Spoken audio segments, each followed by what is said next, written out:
welcome to our Leadership Greater Washington Frontline conversation with Beth Johnson. I do want to mention we've got some upcoming events. We have a 35th anniversary discussion with one of our founders, Barbara Davis Blum. And then we've got a great conversation with Lisa Wise coming up. And also another 35th anniversary conversation with Tim Kime, who was my predecessor at Leadership Greater Washington. So please make sure you sign up for those events. And I do want to thank PNC Bank for sponsoring these Frontline conversations. We're very appreciative of their support and look forward to continuing a long relationship with them. So we're here with Beth Johnson, the founder and CEO of RP3 Communications. And Beth, how are you? I'm actually doing really well, Doug. I'm just hanging out at home in my UGG slippers. And I am here with my husband, who's also working from home, and my 95-pound dog. So I'm doing pretty well. Very So before we get into how you handled COVID and changes you had to make and what's going on with your industry, I do want to, it appears that you had some experience with upheaval and disruption when your company was founded. So how about if we go through that? I don't know if it gave you any preparation for what we've gone through the last year, but I think there are some parallels to be drawn there.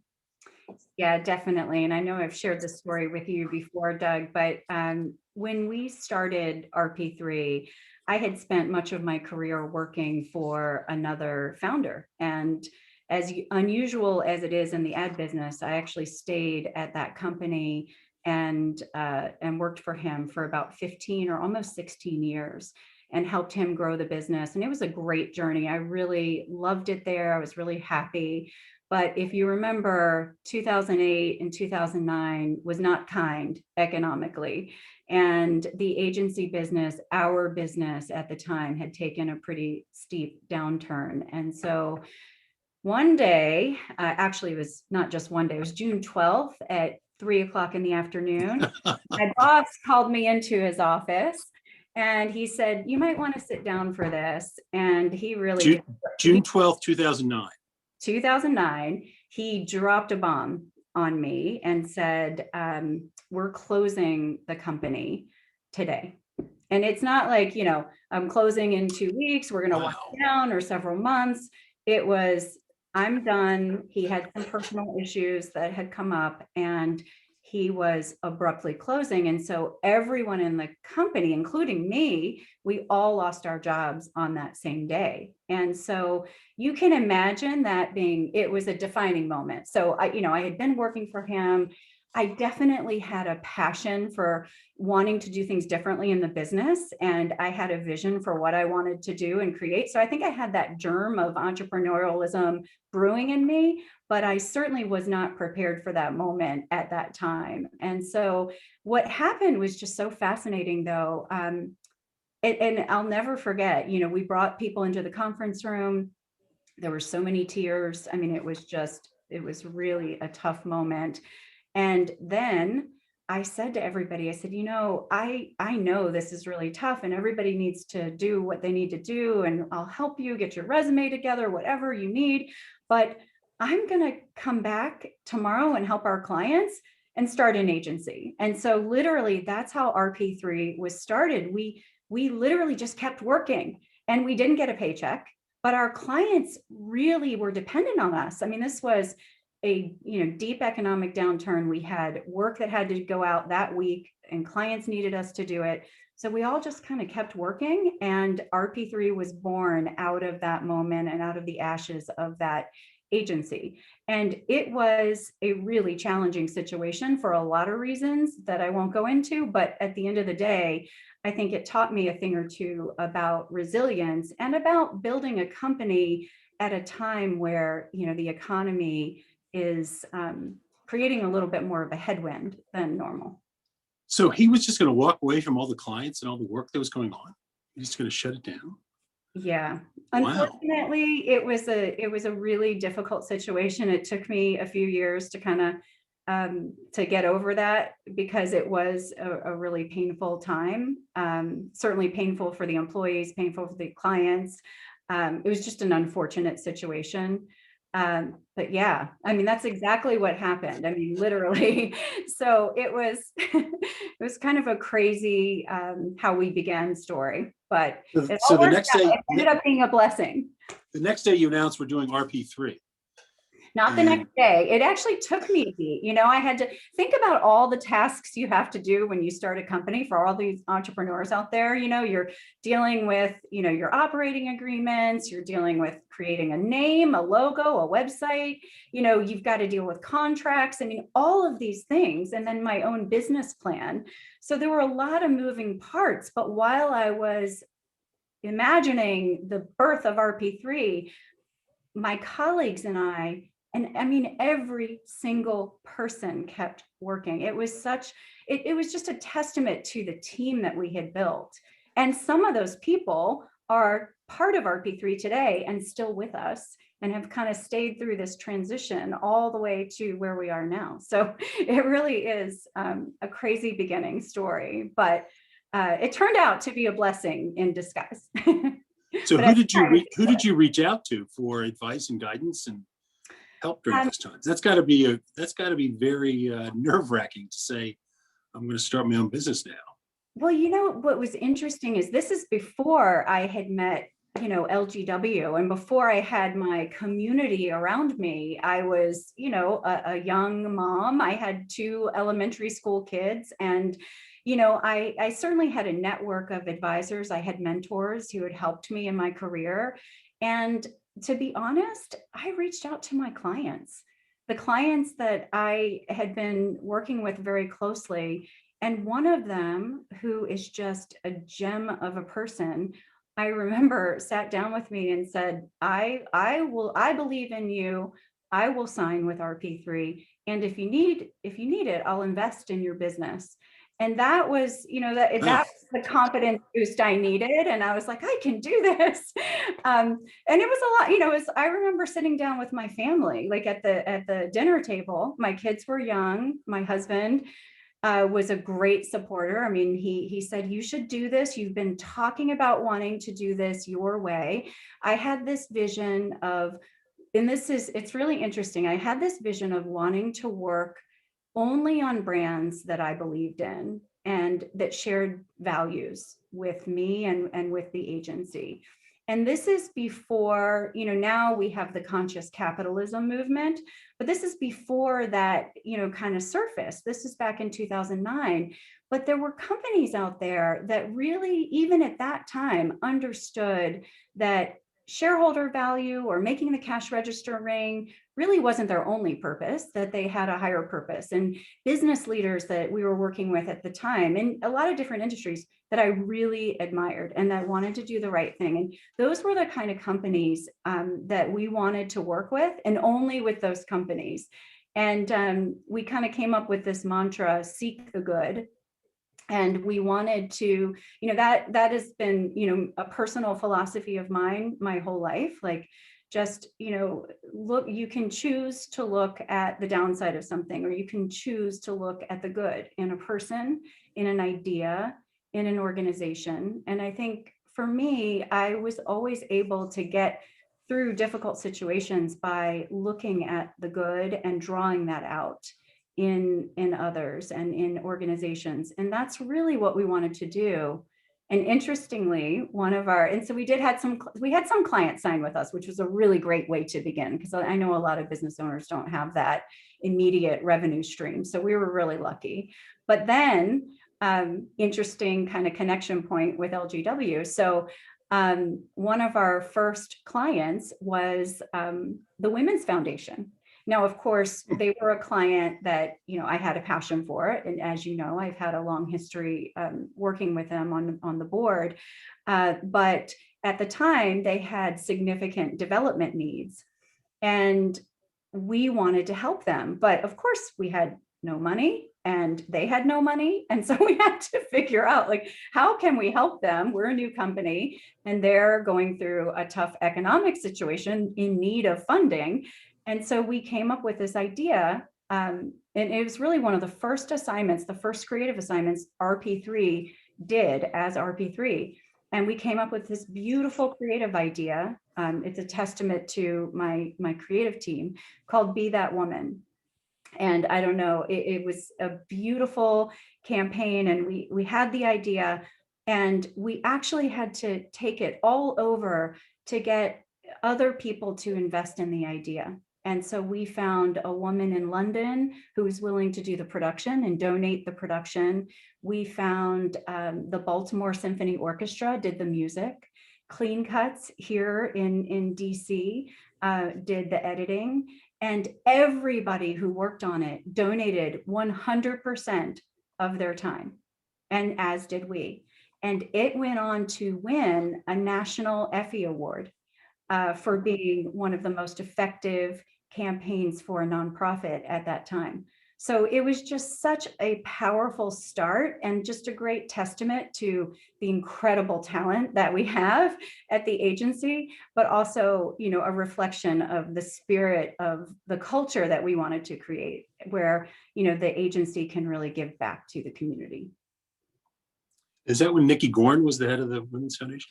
Yeah, and That's Jennifer great. Lockwood Shabbat was there working for the foundation, but she was working in programming underneath. Yeah. So yeah, we actually went on to do a lot of work for the Women's Foundation, rebranding them, redoing their brand identity, their website. We've done a lot of work for them over the Well, years. I'm going to put in a personal plug for my family, because one of the things you told me a while ago was that when you were starting RP3, that you went down to Richmond to see Mike Hughes at the Martin Agency, who is my cousin. He's passed, but great guy. And I brought this up with Terry Hatch when we did her interview as well.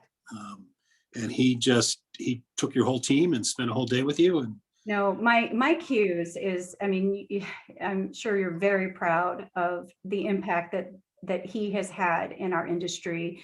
He is someone that I admire so deeply. And actually, when you talk about who I reached out to, well, it was crazy for me to reach out to such an icon who had no idea who I was, but I did it. And I emailed him out of cold. He didn't know who I was. I didn't have a warm introduction. I just said, Mr. Hughes, this is what happened to me. I need help. I have long admired what you have built in Richmond, because Mike built the most incredible agency in a place that is not known for its creativity inherently. And that is what we want to do here. So I thought, can't hurt.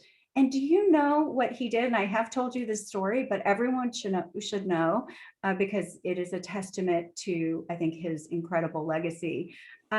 He said, sure, come on down, come meet with me. And he didn't just give us an hour. He didn't just give us a few minutes. He spent a day with us. He coached us. He gave us advice.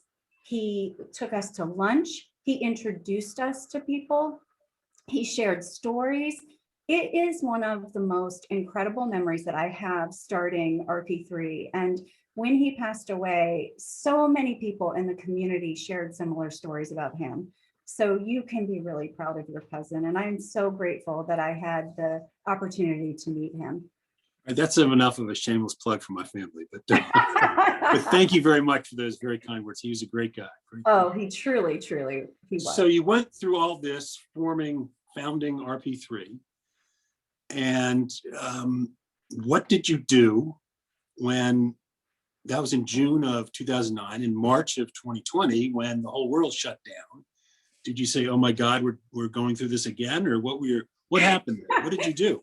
No, well, okay, so March of 2020, like everyone, I didn't see this coming the way it came. I knew that, you know, the pandemic was, obviously I was aware of what was going on, and we did some practice. I remember on March 12th, we did a practice work from home day, because we wanted to be prepared for being able to create remotely. And we thought, we've got laptops, we've got this. And at the time, it's so funny, this was pre-Zoom. We were using Google Hangout, which we learned very quickly was not going to be our best tool. But anyway, so the practice work from home day turned into a year later, and we are still working from home. And like everyone, So we're blessed to be able to do so. This March 12th, are you going to do a practice back to work day? I know. I wish, right? But no, it was honestly, if you had told me a year ago that we would be doing the kind of work we're doing now without being physically in person, I would have thought you were crazy. I was one of those people who just, and I value, I mean, Doug, I have a relationship with you because I've spent time with you. We've been in the room together. We've sat beside each other. We've had meals, we are a company that is based on building relationships and a creative culture. So it never occurred to me that we could recreate that through Zoom. And it honestly has shocked me. And I think it is a testament to just the incredible team of talented people that I have somehow had the good fortune to bring together. Because if it were not for them, there's no way we would have made it through this. It has been a crazy, crazy ride. Well, that leads right into a question from Mahan Tavakoli about creativity, which is your industry, but it thrives through in-person interactions, chance encounters, conversations among team members. How are you handling that now, and how are you making sure that you're getting the level of creativity that you need? That's such a great question because, creativity has always been, there's always a little bit of a mystery in it, right? I mean, a lot of people have the perception that in advertising, we do a lot of brainstorming. The reality is that brainstorming is just a great way of coming up with all the bad ideas really fast and getting them out of the way. So truly, brainstorming is not going to lead to creativity. Because we're in a business of creativity, you can imagine there's a lot of discipline and process that goes into our work. So creativity doesn't necessarily come just ideas in the shower, but it comes from a disciplined process of understanding consumers and deeply what makes them tick, what they're thinking, what they're feeling. So being a student of consumer behavior, and then looking at how to interact with them in the context of culture. So all of those things blended together formulate a creative process. And creativity by nature is just challenging convention, right? It's looking at the way things typically happen and coming up with a different approach. And I would say that in this time, I have seen not only my colleagues and my company become more creative, but I've seen it in the world around us too. I mean, you guys are more creative in how you do your jobs. Everybody is challenging convention. So our business of creativity, yes, it's changed, but the process is still there and the discipline is still there. And I do personally miss some of I think what we're missing more, it's not the creativity that we're missing, it's the fun part of it. So, I can't tell you what it's like to work in an agency, except think, sitting in a room, a lot of laughing, maybe throwing a few things, stuff stuck all over the walls, people going out to get lunch, maybe somebody opened a beer because it's 5 o'clock somewhere, it's a real, there's a little bit of a mystery to it. And it's something that, I certainly admire in the people who are really good at it. But during this time, I think we have somehow found a way. And I think if anything, our creativity has increased because, the rules are, the creativity comes from breaking rules, and there's a lot of rules to be broken right now. Beth, you just described the typical day at the Leadership Greater Washington office too. So the beer popping was especially nice. I like that. So tell me about the challenges you faced when you shut down. You went virtual, of course. Everybody worked from home, and now you've got people scattered throughout the country, maybe the world, working with you because they don't need to be in the same office. Yeah. But in terms of your clients, what was the financial impact, and how did you scurry around and make sure that you could keep paying people? Yeah, that actually, if I'm being really honest, it was more painful for us than I expected. And so our industry in general took a big hit all at once, because a lot of clients decided, and rightly, that at that very moment they were going to cut back, they were going to pause. Well, for us, that means drop in revenue, right? Even when our clients who are continuing to engage with us and who still need us, even when they pause, that means that we stop work. And we were really on the brink of getting ready to launch this big campaign. Everything had to be put on hold. So there was just a lot of uncertainty. And then we personally at RP3, we have a very big portfolio in hospitality. So you can imagine what those phone calls were like. And we become really close with our clients and with each other. It's like this, family. Advertising is a lot of hard work, a lot of hours, and you're just together. There's a lot of togetherness in what we do. And so it was so painful. I mean, I cannot tell you, tears, clients calling us saying that, that they were going to be losing their jobs, they were going to go on furlough. And eventually by May, most of our hospitality clients put us on furlough. We also had very large association clients whose revenue streams were tied to these huge industry events, and they had to shut down their campaigns and their operations that were tied into that. So we took a huge hit initially, not just from the clients that we lost, and there were a bunch, but also the clients that stayed with us that took a pause. And so there was a moment of complete uncertainty where I felt like I was staring over the edge of the abyss and thinking, how, my top concern at that point was, how do I take care of our people? Because, first of all, there's safety concerns, the work that we do have to do, how are we going to produce anything? There's just so much uncertainty. And then it's, the clients that really depended on us, how do we take care of them? We have to redo all the work that we've just done with fewer people. So you can imagine that it was a really challenging time for us, very painful.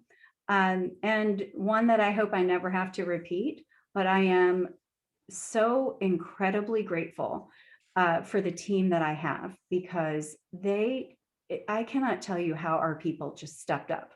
I mean, it was amazing. Even when I felt like I was losing it, they surrounded me and raised their hands and said, listen, we've got this, we can do this, we're going to keep going. People came to me and said, listen, I know we're in a tough situation. People offering to take salary cuts, people offering to, take days off, go on unpaid leave, all kinds of things to try to keep the family together. And ultimately, we were able to minimize the pain and start looking for new business. And the one thing I learned from coming out of a recession and really growing the agency out of a recession is that this is a great time to improve yourself. And you do that by finding talent that you otherwise couldn't access. So we started thinking proactively as soon as we got through the pain of it and we had stabilized and we had kind of course corrected and right-sized the company. Then it was all about, how do we position ourselves so that we can come back from this? Because we know that there's a lot of pent-up demand out there, and brands are really going to need us. And that has been a real source of fuel for us, because we've been able to attract talent from a lot of different industries, some really incredible people. And as you pointed out, people who don't necessarily have to live and work in the DC area. So that's been interesting. We have employees now in Dallas, Florida, and New York. So that's kind of cool. Never had that before. and new clients that really were looking for ways to maximize opportunity. So we picked up a new client down in Florida that sells beer, wine, and spirits. Talk about a booming category during the pandemic, Doug. We've all Absolutely. probably had too few many cocktails during this time when we're stuck at home. But, that's a business that's still spending. So we really started to look at revenue diversity and thinking about how we could find, new clients that wanted to continue or that needed to continue to spend. And then, of course, the local brands here that mean so much to us, where we have these deep relationships, like with Giant Food and Children's National, and these clients that we have been working with for years, and we're deeply partnered with them, and we're helping them navigate this as well. We've got a question from Rebecca Cooper, and she starts off with saying, Beth, you are famously nice. Aw. As a female CEO, how do you balance being nice with being fierce when you need to be? And any memorable moments being a female CEO in an industry with far more male CEOs? Oh, I love that question.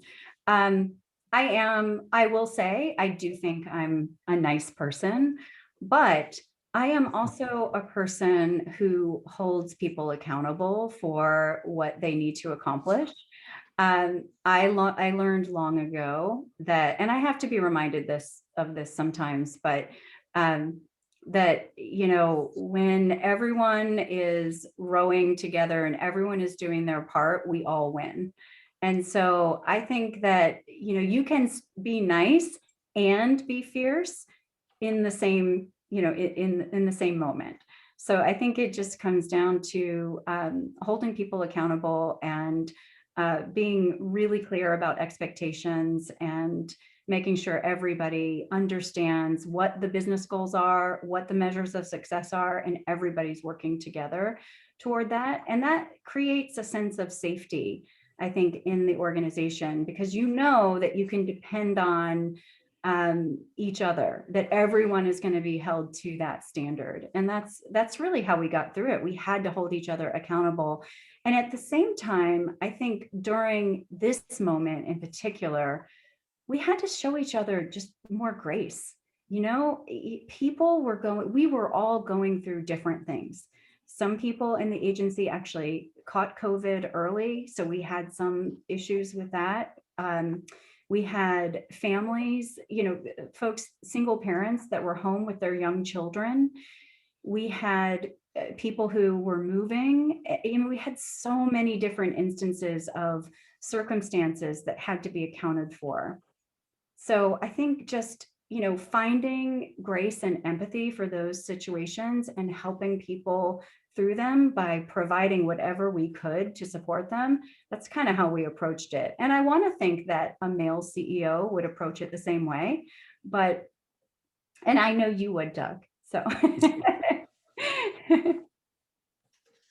We got a question from Peter Shapiro about your value statement, about you only want to work with clients that you value.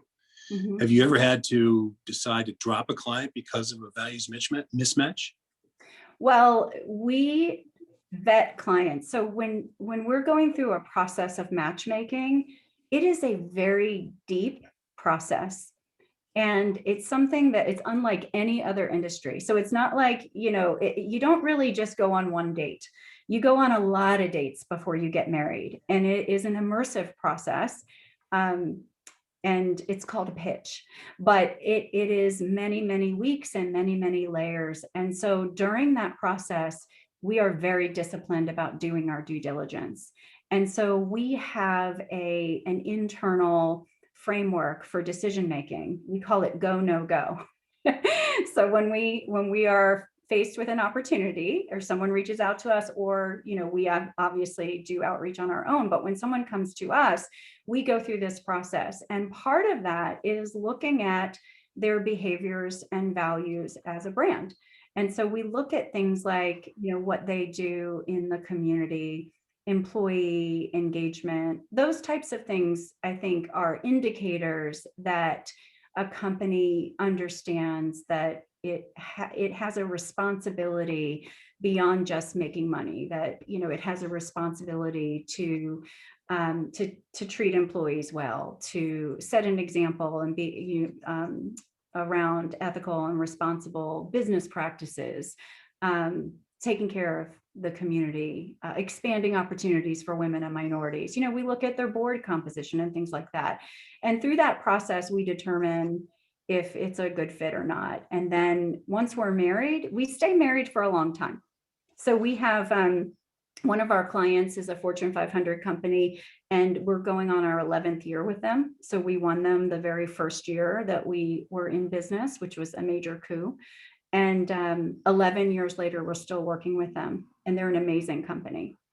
So we're really proud of our client roster. Rebecca's got another question of, where do you advise clients to spend to get the biggest bang for their buck? Print, radio, TV, social media, which social media platform? Well, it's interesting because the toolbox for what we do from a media standpoint is so different. First of all, it's different in COVID times than it was before. And even prior to that, it certainly, it changes all the time. So, I think there isn't a simple answer to that, except to say that right now you can imagine there's a lot of spending in digital. We're still buying TV, OTT, and other video online, like through social. And so I think there isn't a one formula. It really depends so much on the client, but we're still using, TV, radio, a lot of digital, certainly a lot of social. And then there's influencer marketing as well, which is a whole nother aspect of what we do now. That wasn't even a thing, 5 years ago. In thinking about that, going back to campaigns, I'm not sure I know how to run a political campaign nowadays, because it has changed so much. When I in 2006, Facebook, and I don't remember there was another company that were just starting that, doing stuff, and we're just starting to get on that. It's totally changed. So your industry has changed dramatically because of all this changes, plus the COVID. It's so true. Like, our industry changes so rapidly, which is one of the people who love change and love being in a fast-paced environment and love learning about new things really enjoy advertising for that reason, because you're constantly learning and evolving. I can tell you that the company that we started in 2009 is entirely different than the company that we are today. And the company that we will be 5 years from now is very different as well. So the way, some things stay the same, right? We're students of consumers, but the big difference between running a campaign, 10 years ago and today is analytics, and being able to really look at the behaviors of the way people behave online. And that is insight that we didn't used to have, that we have now. So I remember a day where it was just so much fun. For anybody who watched Mad Men, you kind of went in a room, you came up with some great ideas, you made this fabulous TV commercial and a cool print ad, front or the full page ad in the New York Times. And then you'd pat yourself on the back and go, look what I did, and I'm going to win awards for this. And it was so fabulous. And no one knew if it worked. But now the world has changed. Now we actually have to demonstrate performance. And I always joke around. I'm like, companies don't want ads. Probably companies don't even like ads. They just want business results. So at the end of the day, we do what we do to achieve business results for our clients. So ads are just a means to an end. And it happens to be a fun business and one where you get to learn about a lot of different things, and every day is different. So I'm not as curious about what your business will be like in 5 years. I want to know what it's going to be like in 11 years when the next disaster strikes. So it seems like you're in an 11-year cycle here. What's going to happen in 11 years where there's total upheaval again and everybody's scrambling? So we'll talk about that another time. Yeah, let's talk about that another time, because I think by then I might be in my beach house, retired, looking out over the ocean, resting on my laurels, eating bonbons. I don't know. You got a nice shout out from Carrie Hatch. I'm Aw. responding to Rebecca as well, saying onward and upward. So Carrie, Well, thank you for Carrie that. Hatch, I have to say, so talk about community, and this is LGW community and advertising community. And Carrie is one of those women who is deeply admired as a leader in my industry and someone that I have looked up to for many years. And just this past year or two, we really got to know each other. And I have to tell you a story that is really incredible. So when we were going through this difficult time, you know, I will say prior to COVID, it probably would have never occurred for me to do this, but I actually reached out to competitor agencies and leaders like Carrie for advice.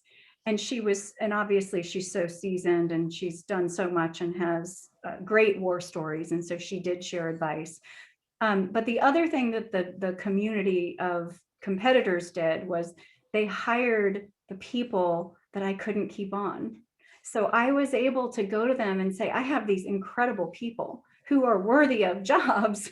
And, you know, and sure enough, every single person got placed somewhere because of this community.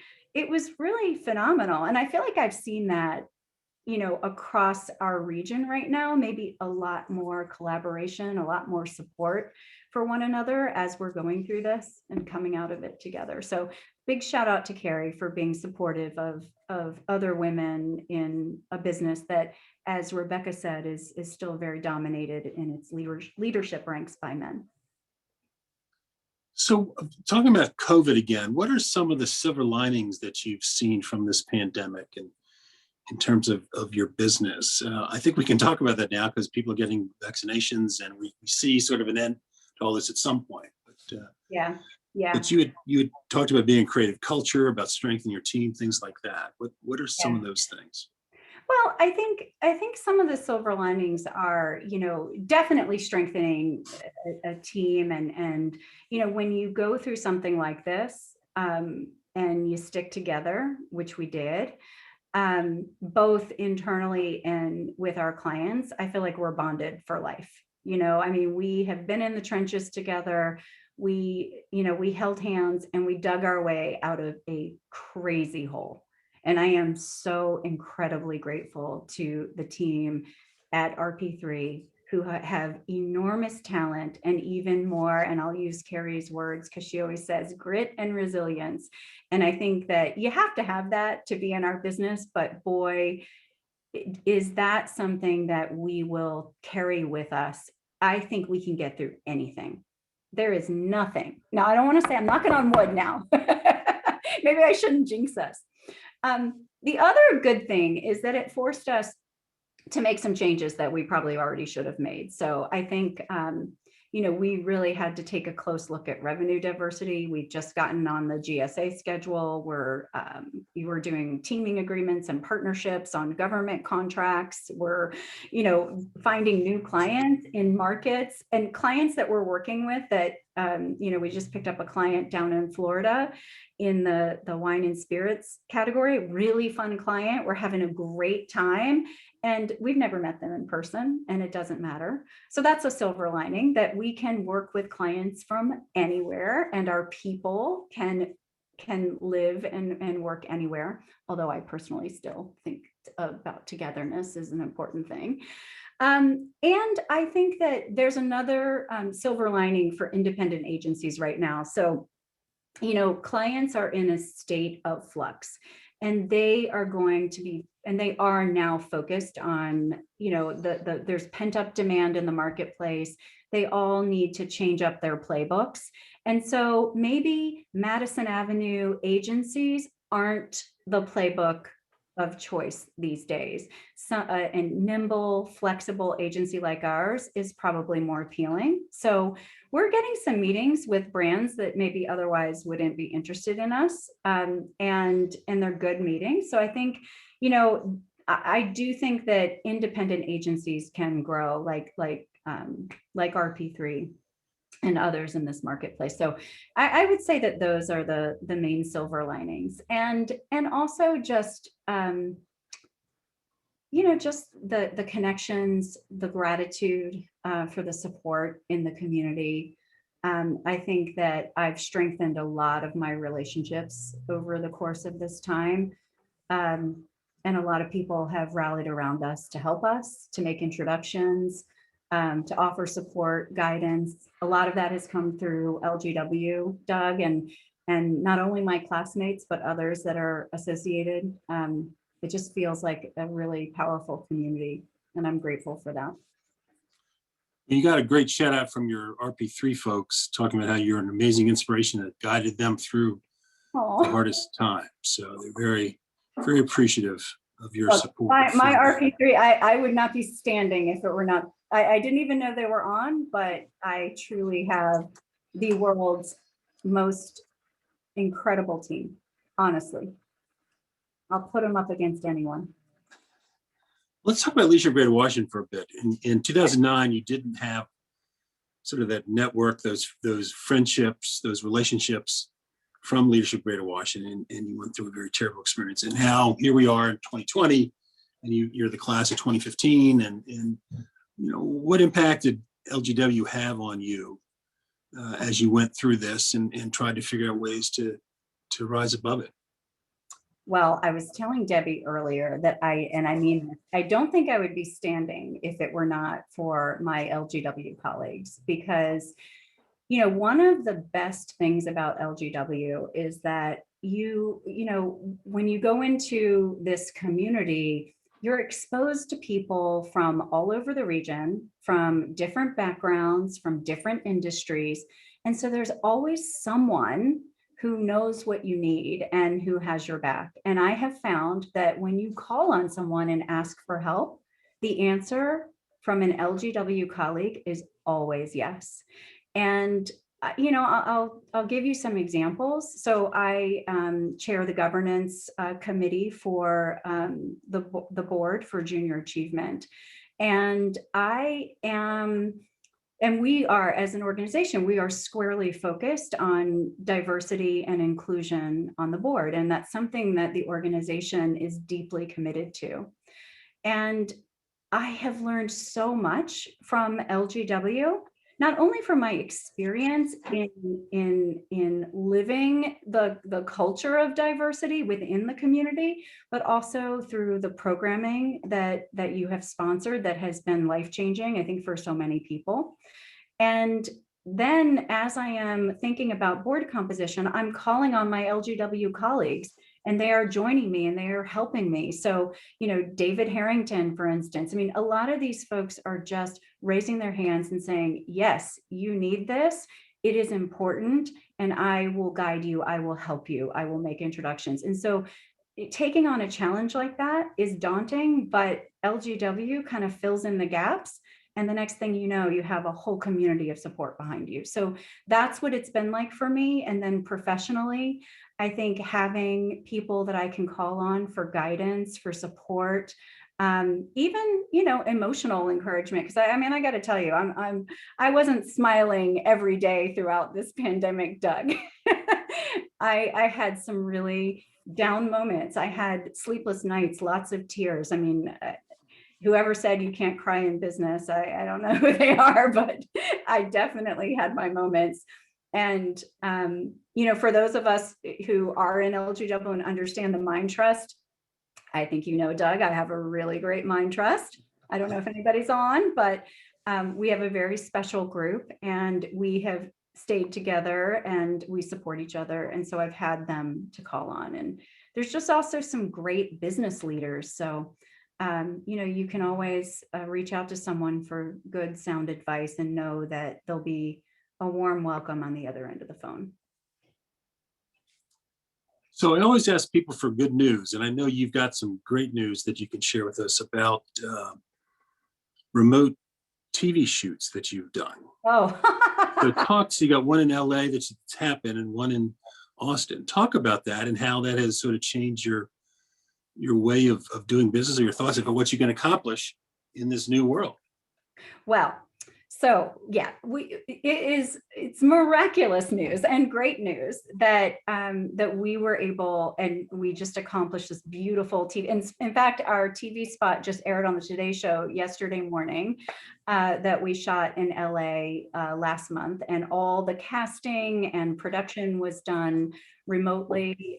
We're going into a new TV shoot down in Austin, Texas, and this one is a lot bigger and a lot more complex. So I think there's something like 30 talent, and my creative team and production team, just the most talented people, and they know how to surround themselves with talented people. So it's amazing when you get smart, talented, passionate people together, good things happen. And we have created this beautiful work, and and we didn't travel to accomplish it. So that's definitely good news. And I don't know what the future will look like, whether, we'll continue to do remote production or if we'll go back in person. But the other great news is, I'm really proud of some of the work that we're doing right now that is in line with our Seek the Good value. We have a group of clients that are related to the pharmacist industry, and pharmacists right now are really critical in communities because they're trusted voices in healthcare. And so we have become involved. I'm very fortunate for this. We have become involved in the vaccine confidence building work that is going on in the country. And we are addressing vaccine hesitancy, particularly in minority communities in pockets of the country where hesitancy is a real issue. So we're able to use our talent to really have an impact on helping, the country recover. And I feel like when we have opportunities like that, it just feels like we're doing something right, when you can use your talent for good. It's such a rally cry for the whole agency. And we have this incredible PR team that's working on it, and creativity, and a wonderful client who actually is also a mentor of mine. So long story there, but it's just a beautiful thing when people who care about the world come together and can use what we do for good. So that is good news, right, Doug? That's great news. The more people we get vaccinated, the sooner we get out of this. Exactly. And everyone is, hopefully everyone's now saying get the vaccination. A lot of young people are not taking it for whatever reason. So it's going to be a big campaign to get it done. I think young people, believe it or not, we still have to get children vaccinated in order to achieve herd immunity. No one's really talking about that. So I know Children's National will be a voice of leadership in that communication. And then, unfortunately, those that have been most impacted, like minority communities, many of them are still very hesitant to take the vaccine. So there's a lot of work to be done, for sure. And we're proud to play a small role in it. Well, it's great every day seeing in the news that the number of people that have been vaccinated keeps increasing. Yeah. It's just nice to, I'm halfway through mine. So I've had one, I'm waiting for the second one. I get the second one next week. So I'm excited about that. So, and then you have to take a little rest, because I've heard the second one can wreak havoc a little bit. The first one just exhausted me. I was just really tired with a bad headache. So I don't know. I'm hoping the second one is fine. So fingers crossed. We'll see. So Beth, thank you so much for this conversation. I really enjoyed it. All the sort of the leadership lessons that you taught us going back to 2009, and the resiliency, the creativity, the innovation that had to occur and is still occurring on looks like a daily basis with you all. So thank you for this. I really appreciate your time. And do you have a final word for us? Gosh, I should have come up with something. Well, I will just say, this, that I think in our business, it takes passion, it takes vision, it takes leadership, and it takes community. So I feel like we are better together than we are alone. And I mean that as the collective we as a community here in the region. And so I just hope that we continue to strengthen ties in this community and bolster one another, because we will all win as this community continues to grow and thrive. What's interesting to me though is I agree with everything you said, and it's incredibly important that we together accomplish things. But now we've got people living in Dallas, living in New York, living in London, working with us, working with you on a regular basis. And I'm really curious as to what that's going to do to our ability to move forward. So far, it's worked very well, but at some point, are we going to have those personal interactions that we haven't had for some time? So. Well, that's a great observation, but I will tell you that I believe in the power of community and togetherness. I really do. So, and my team will tell you this. So I have begrudgingly agreed to, even before the pandemic, I was like, okay, fine. Everyone can work from home one day a week because I know you enjoy the flexibility. But I think magical things happen when people are together. So while I don't think we will ever go back to a 9-to-5 grind in an office, I don't see that happening in our future. Just because, we're reimagining what work is going to be in our lives.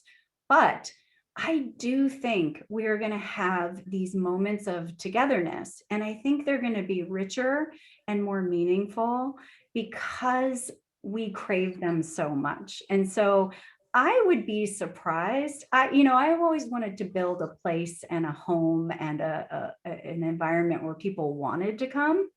So my hope is that people will still really come together. And yes, everyone's talking about a decentralized workforce, and there's a little of that. But if you think about it statistically, that's in the margins. I mean, for the most part, we are going to build a community around our businesses and communities, and maybe we'll build multiple communities. I mean, for us, we're thinking about shifting into a more collaboration hub type of experience in working in the office so that we come together for key meetings and moments and creative sessions and collaboration sessions. But then we do work from home and we do work remotely. So I could see a scenario where we have a collaboration hub in New York, and maybe we have one in Atlanta where our biggest client is. And, maybe we have these little hubs in other places. I mean, I think we have to give each other a little space to think through what the future looks like. And it may not look like it did before, but I would be surprised if it doesn't include people coming together, human to human, person to person, face to face, because there's something so great about that. So you're not getting ready yet, Doug. I just think it's an essential need for humans. We're social beings. We need to be with each other, and particularly in Leadership Greater Washington, you've got to be with each other. I mean, it's part of the hugging and the personal interaction is part of what we do. So I know I'm a hugger. I will say I miss the hugs, but I don't miss the high heels. So some things got to go. I wonder if that'll be a new normal. We can all wear UGG slippers to. There you go. That would be nice. I know. Come on. I think a new normal of a lower dress code would be nice. There's ladies there. Come on. Actually, that could be a fun event. Let's put our little creative minds around that. Like we do an event, but we wear our Zoom attire. So the guys wear shorts on the bottom, jackets on the top, and the ladies are wearing Lululemon leggings and then nice jackets and UGG slippers. I like it. Maybe that's a nice dress requirement for our celebration of leadership featuring Lyle's car in October. So that'd be great. That's a great idea. There you go. Okay, I'm going to be out there fundraising. Lyle's car, big shout out. He is awesome. It's going to be a great celebration. And again, back to creativity. We are going to be really creative in how we create that experience for the 35th anniversary, right? We have to be more creative this year because of some of the constraints with COVID. So it'll be fun. I will say it's been exciting, the innovation we've been forced to do and the creativity we've been allowed to come up with. I mean, we're doing the program we're doing now at Leadership Greater Washington is really fascinating to me, and I think we're adding value to our members as we do this. Oh my gosh, you definitely are. So thank you for all you do and for your incredible team. I know this whole community is very grateful. Beth, thank you so much. Thank you for being part of this great conversation. Thank you for being such a great part of Leadership Greater Washington. And I hope soon we get to, I get to take you to lunch again at Mon Ami Gabi and we'll hug. How's that? And I'm wearing my slippers. There you go. Doug. Love that. Okay. Thank you, Beth. Take care.